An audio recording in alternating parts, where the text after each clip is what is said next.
Ang mabuting balita ng Panginoon ayon kay San Lucas. Mabuti sa iyo, Panginoon. Noong panahon iyon, sinabi ni Jesus sa kanyang mga alagad, "Naparito ako upang magdala ng apoy sa lupa, at sana'y napaningat na ito. May isang binyag pa na dapat kong tanggapin, at nababagabag ako hanggat hindi natutupad ito. Akala ba ninyo'y pumarito ako upang magdala ng kapayapaan sa lupa? Sinasabi ko sa inyo, hindi kapayapaan, kundi pagkakabaha-bahagi.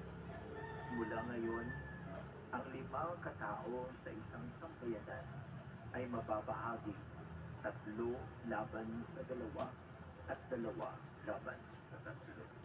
Maglalaban-laban ang ama at ang anak na lalaki, ang ina at ang anak na babae, at gayon din ang ginang babae at manugang na babae." Mga kapatid, ang mabuting balita ng Panginoon. Pinupuri ka namin, Panginoong Hesukristo.